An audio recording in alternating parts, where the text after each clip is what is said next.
I knew something was wrong the moment my son's voice stopped sounding like my son. It was a Thursday morning in the Seattle area, pale winter light pooling across my kitchen tiles, when the doorbell rang. One sharp chime that tightened my stomach as if my body recognized the visitor before my mind did.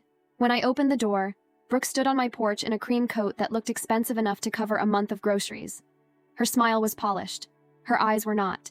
Beside her was a thin man in a charcoal suit holding a leather briefcase like it held someone's future inside. And behind them, half a step back, was Matthew. My Matthew. Hands in his pockets, gaze drifting over my shoulder, avoiding my face the way children avoid eye contact when they've broken something precious. "Hi, Mom," he said too quickly. Brooke touched his sleeve, steering him without seeming to. "Suzanne," she said, the way you say a neighbor's name when you can't remember their last one. "This is Paul Mercer. He's a notary. We're here to help you get a few things organized." Notary? That word doesn't belong at your door unless someone is trying to make a signature feel harmless. Paul stepped forward with a soft nod. "Ma'am, this should only take a few minutes. We just need your initials in a couple places and a signature." Matthew finally looked at me. His eyes were tired, or guilty, or both. "Mom," he said, voice careful. "It's nothing bad. Brooke she worries. She wants everything to be sorted out. Sorted out. That's what they call it when they're trying to fold your life into a file." I didn't move aside. The three of them stood there in my doorway like a picture from a nightmare. The wife with the plan, the man with the stamp, and the son who used to run to me barefoot with scraped knees. "What is it?"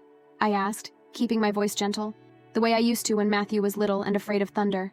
Brooke's smile widened. "Just protections. For your safety. You live alone. You're 69.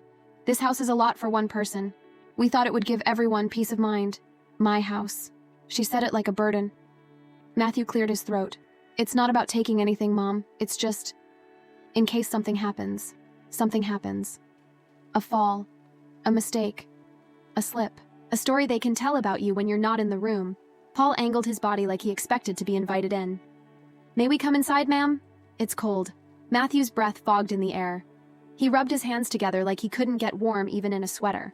I stepped back, and they entered. Boots crossing my threshold with the confidence of people who believe your home already belongs to them. Brooke sat at my dining table as if it were hers. Paul set his briefcase down like a judge placing a gavel. Matthew hovered near the window, gaze fixed on the bird feeder outside, like he couldn't bear to watch what was about to happen. Paul opened his case, flipped out a clipboard, and slid a neat stack of papers toward me. The first headings hit my chest like blunt objects. Durable power of attorney. Financial authorization to list and sell. Residential property, healthcare directive. Support person designation. 3 documents. 3 doors into my life. Brooke leaned in, voice soft as folded velvet. "It's temporary support. Bills, maintenance, the annoying stuff. So you don't have to stress." Paul slid a pen toward me. Gold, heavy, smooth. The kind of pen that makes a signature feel ceremonial. "We can start here," he said, tapping a dotted line. "Initial, then sign." I picked up the first page. My name was typed in bold at the top, Suzanne M. Caldwell. My middle initial wasn't M. It was R. A tiny error. The kind careless people make when they're reusing a template meant for someone else. A small crack in their perfect performance. I set the paper down slowly. "Why is my middle initial wrong?" I asked. Brooke blinked once, then smiled again like she'd practiced in a mirror. "Oh, that's nothing. Paul can correct it. Just a typo." Matthew's jaw tightened. "Mom, please, don't get hung up on details. Details are what save you when someone is trying to steal your entire life." Paul's voice stayed smooth. "We can amend it. The key point is that these documents allow your family to support you. It's very common. Common. So is betrayal. That doesn't make it acceptable." I flipped to the page about listing and selling my house. The language wasn't soft, it wasn't helpful. It was iron. Granting authority to list, negotiate, accept offers, execute sale documents. I looked up at Matthew. "My house," I said quietly. "You're asking me to sign away the right to decide what happens to my house." Matthew shifted like he'd been pinched. "It would be safer. Brooke knows people. Advisors. They said, Brooke cut in, that keeping everything tied up in property is risky. Pipes burst, roofs leak. What if you fall and no one knows? We found a place that would be better." "A place," I repeated. Brooke slid a glossy brochure from her bag and placed it on the table like a verdict. Coastal Pines. Senior living safety. Community. Care. The smiling elders on the cover looked like actors. Too clean. Too staged. Too pleased. Matthew spoke in that careful tone people use when they're trying to convince themselves they're kind. Mom, it's not a nursing home. It's just assisted living, activities, nurses. You wouldn't have to worry. Wouldn't have to worry. Wouldn't have to decide. Wouldn't have to be in their way. Paul leaned forward. Ma'am, we can record that you reviewed and signed willingly. That protects everyone. Willingly. I felt the cold behind that word. Because if I didn't sign, there would be another word they'd use. Uncooperative. I slid the papers back toward them and rested my hands on the table, palms flat, steady. If I sign, I said calmly, I want us to do it properly. Brooke's smile brightened, immediate, eager. Of course. I want every clause read aloud, I continued. And I want the meeting recorded. Audio. For everyone's protection. Paul's polite expression twitched. Brooke's fingers tightened around the brochure. Matthew swallowed hard. That's not necessary, Brooke said, still smiling, but her voice sharpened at the edges. It is for me, I replied. Paul cleared his throat. Recording can complicate things. That's the point, I said softly. Complicated things require clarity. Silence thickened between us. Then Brooke leaned in, close enough for me to smell her expensive perfume, and her sweetness thinned until the truth showed through. Suzanne, she murmured. We're trying to do this nicely. Matthew's shoulders sagged like a man caught between two lives. Brooke didn't blink. If you don't sign today, she said, quiet and precise, then Monday we move to other options. What options? I asked, already knowing. She smiled, small, confident. Emergency guardianship. Matthew flinched like the word burned him, but he didn't contradict her. Paul slid the gold pen closer to me, like he was offering a weapon. Sign now, Brooke whispered, or they'll decide for you. I held the pen without lifting it, because in that moment I understood the only thing that mattered. This wasn't about paperwork. It was about whether I would still belong to myself. And then I did the one thing they weren't expecting. I smiled. Small, tired, compliant. You're right, I said softly. I can't think straight with pressure. Come back Saturday. Bring everything again. Explain it slowly. I don't want to make mistakes. Brooke's eyes gleamed with triumph. Matthew exhaled like he'd been holding his breath. Paul nodded, already closing his case. Saturday. They thought they had scheduled my surrender. They didn't realize I had just scheduled their exposure. To understand how my son ended up standing in my doorway like a stranger, you have to go back 3 months. Back to the day Brooke first walked into my home and made it feel smaller. That morning, my kitchen smelled like yeast and warm dough, the way it always did when I needed comfort. Bread was my language. Bread was what I made when I couldn't fix a problem with words. Matthew arrived early, cheeks pink from the cold mist, hair damp at his temples. He kissed my forehead like he always had, but his energy was restless, like he'd brought something fragile and didn't know where to set it down. Mom, he said, smiling too hard, I want you to really understand Brooke before the wedding. My son, I replied, wiping flour from my hands. If you love her, I'll try. He looked relieved, and that alone should have warned me. She's 32, he said. She's driven, organized. She's going to be great for us. For us. Not for you, Mom. For the life he was building that didn't include my voice. I went to the grocery store and bought the best I could afford. Shrimp, cream, herbs, the avocados that were just soft enough. I cooked the dishes Matthew loved when he was little. Clam chowder rich enough to coat a spoon, cornbread that steamed when you cut it open, apple pie heavy with cinnamon. I wore my prettiest dress. I did my hair.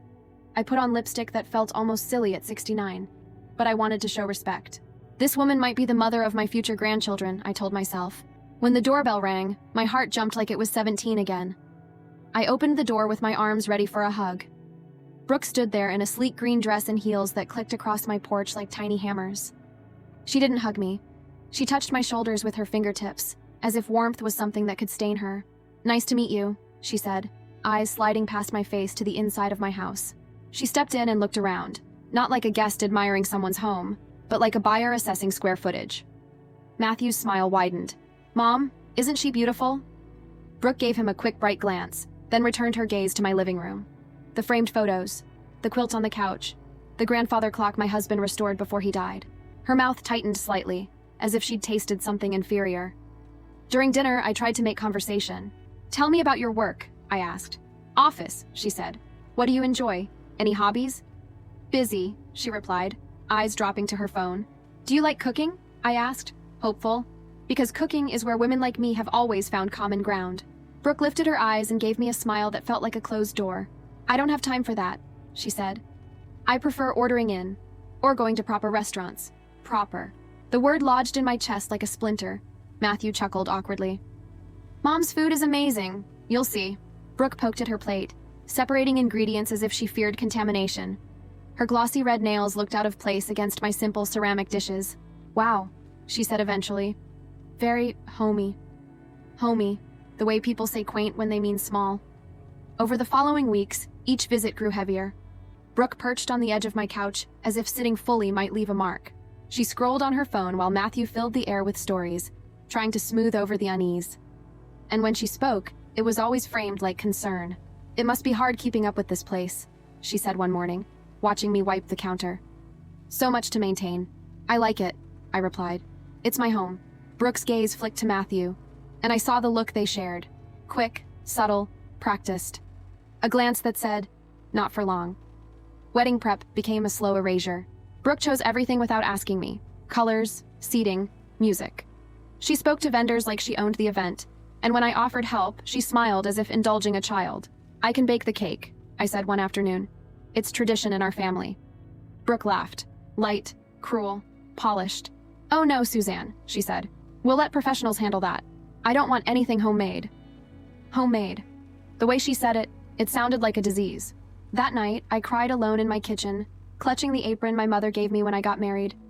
My cakes had sweetened birthdays, baptisms, graduations. To Brooke, love in a pan was simply not proper. Then came the humiliations that people like Brooke deliver with clean hands. At the church rehearsal, I found the seating chart and felt something inside me crack. I was placed in the 5th row, behind Brooke's coworkers, behind neighbors who had met Matthew twice. The groom's mother, the woman who raised him, sat like an afterthought. I swallowed the pain and smiled, because that's what women like me do.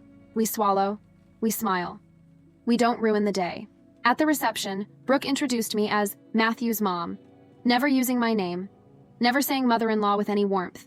She cooks really well, Brooke added, like she was labeling a kitchen appliance. When it was time for toasts, I stood with my words trembling in my throat. Brooke called her parents, her siblings, her friends, her coworkers. Someone finally asked, "What about Matthew's mother?" Brooke glanced at me and smiled like a blade. "Oh yes," she said. "Suzanne can say a few short words." Short, as if 30 years of motherhood were worth a paragraph. I started to speak. "I want to thank God for this special..." Brooke began clapping. The room followed, confused, obedient. My voice disappeared beneath forced applause. I sat back down with my cheeks burning and I looked at Matthew. He saw it. I know he saw it. And he did nothing. That was the moment I understood. This wasn't just a bride with opinions. This was a woman testing how far she could push, and a son learning to let her. A week later, Brooke would show up with a notary and a gold pen. But the real change began at that reception, when my love became an inconvenience and my silence became permission. And when my doorbell chimed that Thursday morning, my body already knew the next step in their plan. After the wedding, the silence was louder than any insult. I waited for Matthew to call from the honeymoon. A photo, a joke, a simple, "Hi Mom, we miss you." My phone stayed quiet. On the 4th day, I called him myself, forcing cheer into my voice like makeup over bruises. "Hi, sweetheart. How are you two? Was the honeymoon good?" His reply was flat, distant. "Great, Mom. Brooke sends her regards. I'll call you later. We're busy." Busy. He didn't say with what. He didn't say, "I love you." He didn't say anything that sounded like home. Then he added, almost like an afterthought, "We're sorting out some house stuff. House stuff. Not my house. Not your house. Just the house." As if it already belonged to the life he chose and not the woman who built it. 2 days later, I baked his favorite cookies, chocolate walnut, the smell filling my kitchen like a memory, and drove to their new place in Bellevue with a basket tied in a yellow bow. I rang the bell with my heart in my throat, hoping to see my son's face soften the way it used to when I came home from work with a surprise. Brooke opened the door. She wore a wine-colored robe, hair in a perfect bun, like she'd stepped out of a magazine. "Oh," she said. "Suzanne, what a surprise." "I brought cookies for Matthew," I said, holding out the basket like an offering. She took it without inviting me in, inspected the cookies like evidence, then smiled. "How thoughtful," she said. "Matthew is in an important meeting. I'll let him know." I waited at the threshold, feeling ridiculous, my hands empty now. She didn't offer water. She didn't ask how I was. She didn't step aside. Brooke was already closing the door. "Thanks for the cookies," she said. "Have a nice day." The door didn't slam. It clicked, like a lock engaging. On the drive home, I pulled over and cried so hard my chest hurt. I pressed my forehead to the steering wheel and stared at my hands, wrinkled, capable hands that had cleaned scraped knees, stitched torn pants, baked birthday cakes, signed permission slips, paid bills on time for decades. How did I become someone a young woman could dismiss with a door? That night, alone at my kitchen table, I remembered my husband's voice from the hospital, thin and steady. Suzanne. If anything happens to me, don't let anyone trample you. You're stronger than you think. At the time, I thought he meant grief. I didn't realize he meant family. The next morning, I did something I hadn't done in months. I opened my closet and pulled out the small safe my husband insisted we keep for important papers, he'd always said. Inside were the usual documents, birth certificates, our marriage license, insurance policies, and beneath them, tucked in an envelope with my name written in his neat hand, was something I hadn't truly processed after the funeral. A deed. To a ranch. 500 acres in eastern Washington, transferred cleanly to me through his family. My name alone, no shared title, no confusion. The appraisal attached wasn't a fantasy number meant to impress. It was solid, detailed, credible. Enough to change the way my life could look if I ever needed to leave, rebuild, or fight. Not because of greed, because of power. Because the moment you have your own foundation under your feet, people like Brooke can't tilt the ground and watch you fall. I sat there a long time, deed in my hands, my breath slow. Then I made a decision that felt like armor sliding into place. I would tell no one. Not Matthew. Certainly not Brooke. If Brooke ever knew, it wouldn't be family news. It would be a target. And within days, she proved my instincts right. Her calls began. Not to check on me, not to invite me over, to fish. Suzanne, she cooed one afternoon. Matthew and I have been thinking about your future. This house must be a lot of responsibility at your age. My age. She said it like a diagnosis. I'm comfortable here, I replied, keeping my voice mild. Well, Brooke continued, sweet as syrup. If you sold, you could travel. Enjoy yourself. And you wouldn't have to manage the money alone. We could help. Help. Always help. Always the word that comes before someone tries to take your steering wheel. 2 days later, Matthew came by for the first time since the wedding. He sat on my sofa, the same sofa where he used to curl up with a blanket when he was sick. And he didn't look at the family photos on my wall. He held his car keys like a prop. Mom, he began, and his voice had that careful tone, the one he used as a teenager right before admitting he'd dented the car. Brooke and I have been talking about your future. My future, I repeated softly. Matthew nodded, gaze dropping to his keys. We think this house is too big. You seem tired lately. Stressed. Brooke knows an agent who can appraise it and get a good price. The pain landed like a stone in my chest. Son, I asked, forcing my voice steady. Do you really think I should sell my home? He hesitated, and for a heartbeat I saw the boy he used to be flicker behind the man he'd become. Then he sighed, and his answer came out like a line he'd practiced. Well, Brooke has a point, Mom. You should enjoy more. Worry less. Worry less. Translated, stop resisting. Make it easy. After he left, I stared at my hands again. And then I did the one thing Brooke hadn't accounted for. I called Rachel. Rachel and I have been friends for 40 years. We raised our kids like cousins. We've seen each other through funerals, layoffs, broken hearts, and bad haircuts. When she answered, she heard my voice and didn't bother with small talk. Suzanne, she said. What's wrong? Rachel, I whispered. I think they're trying to move me out of my own life. There was a pause. Then her tone hardened with protectiveness I hadn't felt in weeks. Tell me everything. So I did. Brooke's coldness, the wedding humiliations, the sudden urgency about my house, Matthew's rehearsed tone, the notary threat. And then, carefully, I told her about the ranch deed. Rachel exhaled sharply. Oh my God. I didn't tell them, I said. I haven't told anyone. Good, Rachel replied immediately. Good, because that girl has shark eyes. I saw it at the wedding. Suzanne, tomorrow morning we're seeing a lawyer. A lawyer, a line in the sand. And when my phone buzzed that evening with Brooke's name lighting up the screen, I let it ring until it stopped. Because for the first time since the wedding, I knew something clearly. They thought I was alone. They were wrong. Rachel picked me up early the next morning. She didn't ask if I was ready. She showed up ready for me. Her car smelled like peppermint and determination. She drove with both hands on the wheel and a tight jaw, the way women drive when they're going to protect someone they love. I found someone, she said. Robert Hayes, estate planning, asset protection, elder law. He's seen this movie before. His office downtown was quiet, the kind of quiet that makes you lower your voice automatically. The receptionist offered water. The walls were lined with framed diplomas and handshakes frozen in glass. Robert Hayes was gray-haired with sharp eyes, kind eyes but sharp. He looked at me the way a man looks at a situation he intends to handle properly. "Ms. Caldwell," he said once we were seated. "Rachel told me the outline. I want to hear it in your words." So I told him. Every humiliation, every homey and proper and short words. The notary on my porch, the gold pen, the brochure for assisted living, the pressure to sign today. When I finished, Hayes didn't look surprised. He nodded like a doctor confirming a diagnosis. "This pattern is common," he said. "Undermine you socially, isolate you emotionally, then create urgency with legal documents presented as help. They want authority while you're still capable of signing." Rachel squeezed my hand. "What can I do?" I asked. "How do I stop them?" Hayes leaned forward. "We build a wall of paper they can't charm." He laid out steps, steady and practical.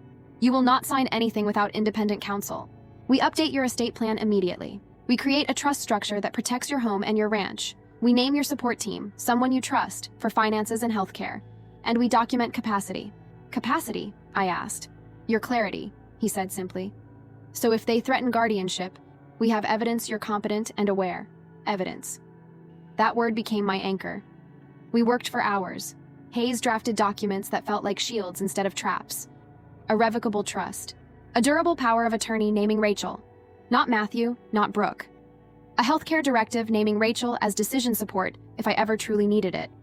A written statement noting the attempted coercion, the rushed timeline, the notary visit, the threats. He also had me write a timeline.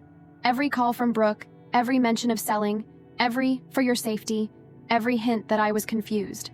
"Patterns speak louder than isolated moments," he said. Before we left, he looked directly at me. "Ms. Caldwell, you are not overreacting. Your instincts are not paranoia. They are survival." The validation hit me harder than I expected. My eyes stung. For weeks, Brooke's sweetness had made me question myself. Hayes didn't question me. He believed me. Then he said something that made my spine straighten. "If they try to force a signing again, we can request a civil standby. A uniformed officer present to keep the peace during a high-pressure interaction. It doesn't mean anyone is arrested. It means the situation stays documented and controlled." Controlled. For the first time, that word sounded like safety instead of a cage. Hayes also advised a report to Adult Protective Services. Not dramatic, not accusing in the air, but documented concern.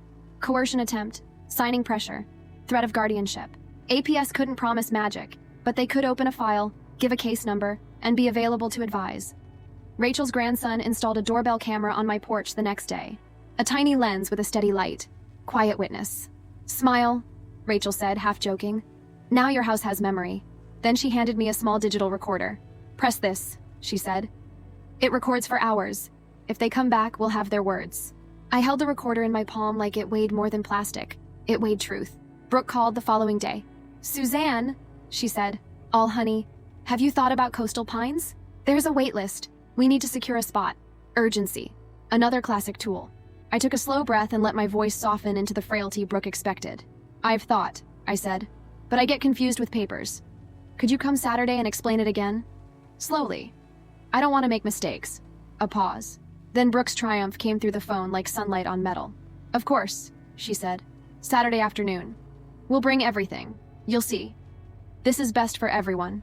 An hour later, she texted again, like she couldn't help herself. "Actually, Saturday at a cafe might be easier. Less distraction. Or we could do it at our place. We'll be comfortable." Hayes read the messages and shook his head. "She's trying to control location," he said. "In public, you might feel embarrassed. At their place, you're outnumbered. Keep it at your home, where the camera is, where you're grounded." That night, my phone buzzed with a text from Matthew. "Mom, Brooke says we need this done Saturday. Please don't make it hard. Please don't make it hard." My throat tightened. I typed back slowly, choosing my words like stones in a foundation. "Okay, sweetheart. Saturday at my house. We'll go through everything carefully." Then I placed the recorder in my apron pocket, set my legal file on the counter, and looked at the blinking porch camera light. Saturday was coming. And this time, my table wouldn't belong to them. Saturday afternoon arrived with the kind of winter sunshine that makes people believe nothing terrible could happen. At 2:07 p.m., my doorbell camera sent a notification to my phone. A silver sedan rolled into my driveway. Matthew stepped out first, shoulders tight. Brooke followed, holding a thick folder like a prize. Paul the notary emerged last, briefcase in hand, expression practiced. I texted Hayes one word. Now. Then I opened the door and smiled the way Brooke expected a compliant older woman to smile. Come in, I said warmly. I made tea. Brooke's gaze flicked around my foyer like she was assessing it again. Paul nodded politely. Matthew looked at my face for a moment, then away. They settled at my dining table like a team. Brooke sat closest to me, too close, shoulder almost touching mine, the way aggressive salespeople do when they want to control your space. Paul opened his case and arranged papers with ceremonial precision. Matthew slid the gold pen across the table. Mom, he said softly, we just want you safe. I reached into my pocket, clicked the recorder on, and set it openly on the table. I want everything recorded, I said gently. For clarity, do you all agree? Brooke's smile tightened. Suzanne, that's not necessary. It is for me, I replied. Paul cleared his throat. I'm fine being recorded if everyone consents. I looked at Matthew. He hesitated, then nodded. Fine. Brooke forced a bright smile. Fine. Good. Consent. Now their words would belong to reality. I slid the documents toward me and tapped the first page. I'd like to read the key clauses aloud, I said calmly. So there's no confusion. Brooke laughed lightly, but it sounded strained. Suzanne, it's just legal language. That's why I'm reading it. I began with the property authorization, by granting authority to list and sell residential property. Brooke cut in quickly. That's just so we can handle headaches for you. I kept reading. Matthew shifted in his chair. Then I moved to the healthcare directive, authorizing agent to determine residence and level of care. Brooke's smile returned, eager. That's Coastal Pines. It's wonderful. Determine residence, I repeated aloud. My voice stayed steady, but inside, anger burned. So they could decide where I lived. Here was the part they didn't want me to say slowly. Including placement in a facility deemed appropriate. Matthew's face went pale. Mom, he said quickly. You're taking it the wrong way. How am I supposed to take it? I asked, still calm, still letting the recorder capture every tremor. It says you can place me in a facility. Brooke leaned in, voice syrupy. Suzanne, you're emotional. This is for your protection. Protection. Always protection. I turned to the signature page again. And my name, I said, tapping the top. Why is my middle initial wrong? Suzanne M. Caldwell. Brooke's smile froze for half a second. A typo. A typo, I repeated. On multiple documents. Paul's eyes flicked down, then up. For the first time, he looked less like a professional and more like a man remembering his license had rules. I looked at Brooke. What happens if I don't sign? Brooke sighed like I was exhausting her. Then we consider other options. Emergency guardianship, Matthew added, and when he said it, it sounded like he hated himself. There it was, out loud, on tape. I nodded, letting silence stretch. Then I asked softly, exactly as Hayes told me to. Matthew, did you read these documents before bringing them here? Matthew's eyes flickered to Brooke. Brooke explained. Did you read them? I repeated. His shoulders sagged. He didn't answer. Brooke's face sharpened. Suzanne, this is ridiculous. You asked us to come. You said you needed help. I asked you to explain. I corrected gently. And you did. Thank you. I stood slowly, like a woman making a decision. Brooke's smile returned. Triumphant. Paul leaned toward his stamp. Matthew exhaled, relieved, like the fight was ending. I walked toward the front door. Brooke frowned. Where are you going? To get something, I said. I opened the door, and there stood Rachel on my porch, calm, holding a folder. Beside her stood Robert Hayes in a dark coat, eyes steady. And with them was a woman with an APS badge clipped to her jacket, clipboard in hand, professional and composed. A uniformed officer stood slightly back, hands relaxed, posture neutral. Good afternoon, he said. Officer Harris, I'm here for a civil standby. Brooke's face drained of color. Paul froze. Matthew's mouth opened, then closed. Hayes stepped inside with quiet authority. Ms. Caldwell, he said, nodding at me. Thank you for inviting us. Brooke stood abruptly, papers clutched in her hands. This is a misunderstanding. The APS caseworker lifted a hand, polite but firm. Ma'am, we're here for a welfare check and to document concerns of coercion. No one is automatically in trouble. We're going to ask questions. Officer Harris looked at the documents on the table. Sir, he said to Paul, you're the notary? Paul's throat bobbed. Yes. Do you have your notary journal? The officer asked. Paul hesitated, just long enough to be noticed. Hayes spoke calmly. My client has reported persistent pressure to sign documents transferring property authority and financial control. We are here to ensure she is not being coerced. Brooke forced a laugh, high and brittle. We're family. Family can still pressure someone, the APS caseworker said quietly. Rachel moved to my side, her hand warm on my back. Are you okay, Suzanne? She asked. I nodded. I'm okay now. The APS caseworker turned to me. Ms. Caldwell, do you wish to sign any of these documents today? I looked at Matthew. His eyes were wet. Brooke's eyes were sharp. Paul's eyes were nervous. And I answered clearly, into the recorder, into the porch camera's memory, into the official calm in my kitchen. No, I said. I do not. Brooke's mouth tightened. Suzanne. Officer Harris lifted his hand. Ma'am, please sit. Brooke sat, rigid like a predator forced to pause. The APS caseworker asked me, can you tell me in your own words why these documents were brought here? I took a slow breath. My voice didn't shake. Because they want me to sell my home, move into a facility, and put my finances under their control. Matthew flinched. Brooke's smile cracked. Hayes nodded. We would like copies of everything presented. Brooke's head snapped up. Copies? Officer Harris glanced at one page. This mentions accounts. Brooke's lips pressed together, and she said the wrong thing. Too quick, too smug. I already made sure the bank had a responsible contact, she said. Rachel's hand tightened at my back. Hayes' eyes sharpened, and I felt the room tilt, because now it wasn't only my house. It was my money, my access, my life. I looked at Brooke and let my voice go quiet. That's what I need to show you, I said. And I turned toward my bedroom, because the truth was waiting in my safe. I brought the safe into the dining room with both hands. Not because it was heavy, but because it was mine. I set it on the table in front of everyone. The recorder was still blinking. The APS caseworker's pen hovered. Officer Harris watched without expression. Robert Hayes stood beside me like a lighthouse, steady, unmovable. Matthew stared at the safe like he'd never seen it before. Brooke's eyes sharpened with a hunger she tried to hide. Ms. Caldwell, Hayes said softly, take your time. I opened the safe and pulled out the ranch deed first. The paper looked ordinary, ink and signatures. But the air in the room changed the moment it touched the table. Rachel inhaled quietly. Brooke leaned forward without thinking. Matthew blinked, confused. What is that? It's a deed, I said. To a ranch, Hayes added, tone neutral. Matthew's eyebrows lifted. A ranch? I slid the appraisal summary out next. Real numbers, real land, real power. 500 acres, I said. Transferred to me after your father died. Matthew's mouth parted like the ground had shifted under him. Brooke's face tightened, then smoothed into a smile so fast it could have been rehearsed.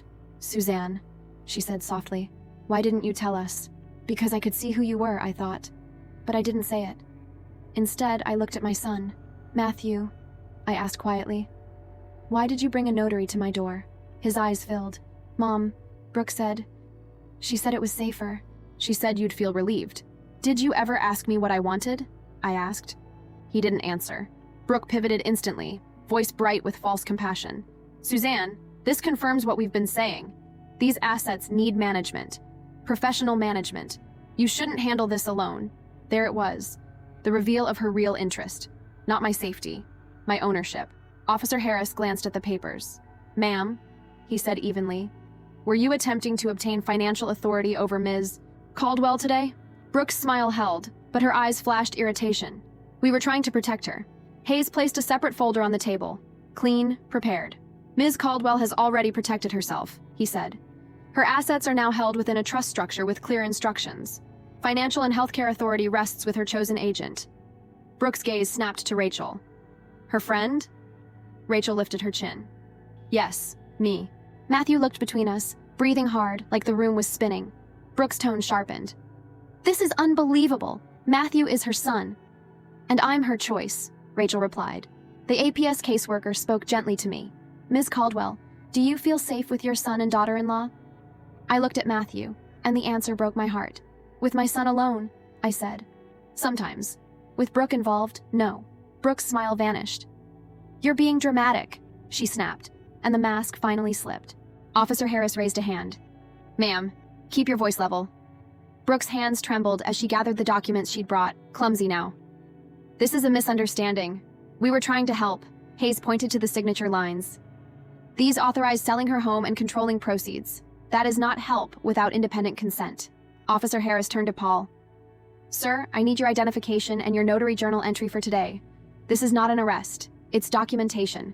Paul swallowed hard. Of course. Brooke shot him a furious look, like he'd betrayed her simply by being questioned. Matthew spoke suddenly, voice cracking. "Brooke," he said, "what is happening?" Brooke whirled toward him. "What's happening is your mother is being manipulated by her friend and a lawyer who wants her money." Silence fell. Even the APS caseworker paused. Brooke realized what she'd said too late, because she'd finally said the quiet part out loud. I turned to my son slowly. "Do you hear her?" I asked. Matthew stared at Brooke like the boy inside him was waking up in a room he didn't recognize. "Brooke," he whispered, "this isn't about her money." Brooke's laugh was harsh. "Then what is it, Matthew? She's old. She's alone. She's sitting on assets she can't manage.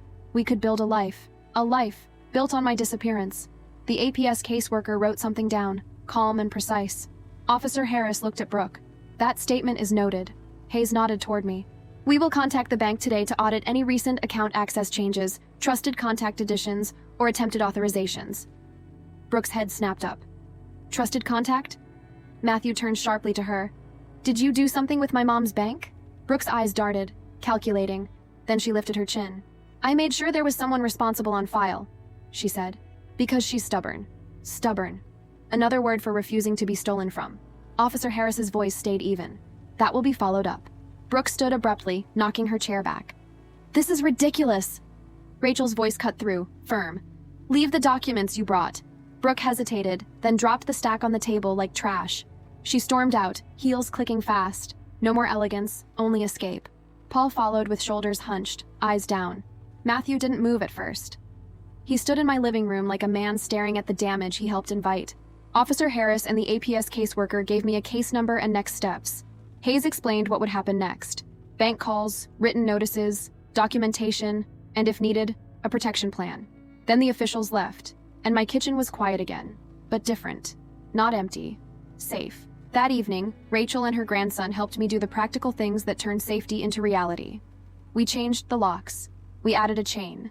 Hayes helped me file a written notice. No financial changes without my attorney present. The bank placed alerts on my accounts and flagged trusted contact changes for review. My mail was routed to a secure box, and I started a folder labeled simply, Evidence. Matthew came the next day, alone. He stood on my porch without Brooke, hands visible, eyes red. "I'm sorry," he said, and his voice sounded real this time, not rehearsed, not borrowed. I looked at him a long moment. "I believe you're sorry," I said, "but I don't trust you yet."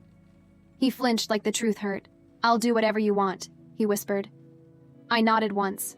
"Then you come alone," I said. "You tell the truth, and you earn your way back with actions." He nodded, tears sliding down his cheeks. "Can I hug you?"